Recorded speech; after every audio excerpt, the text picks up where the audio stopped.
আপুনি যদি সেই মানুহজনক বিচাৰি আছে যিজনে আপোনাৰ জীৱন সলনি কৰিব, তেনেহ'লে আইনাত নিজকে চাই লওক।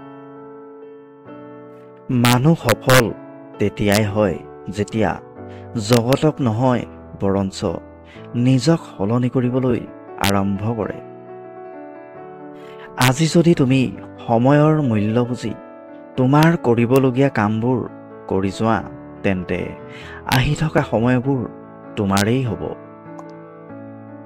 যিজন মানুহে মনৰ পৰা নিজকে সুখী বুলি নাভাবে, সেইজন মানুহ ৰাজপ্ৰসাদত থাকিলেও কেতিয়াও সুখী নহয়।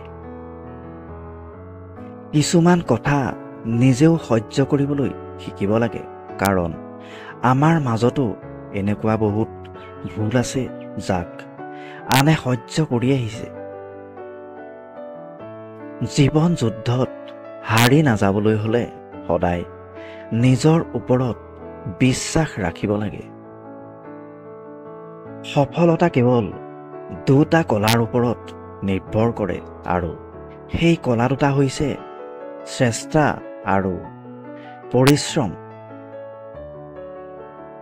জীৱনত সুখী হ'বলৈ হ'লে যিবোৰ ভাল পায় সেইবোৰক পাবলৈ চেষ্টা কৰি যাওক, নতুবা জীৱনত যি আছে তাক ভাল পাবলৈ শিকি লওক।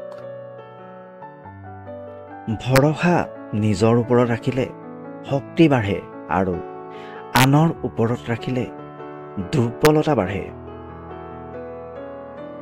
আমাৰ জীৱনটোৱেই এক প্ৰত্যাহ্বান, গতিকে জীৱনৰ অকণমান সময় যুঁজি ভাগৰি হাৰি গ'লে নহ'ব, গোটেই জীৱন যুঁজিব পাৰিব লাগিব।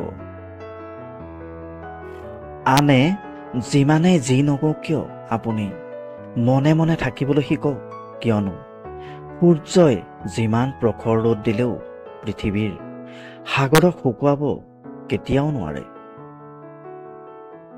জীৱনটো গঢ়িবলৈ যোৱাৰ আগতে নিজৰ মনটো শক্তিশালী আৰু দৃঢ়ভাৱে গঢ়ি লওক, যাতে কোনো শক্তিয়ে আপোনাক বাধা দিব নোৱাৰে।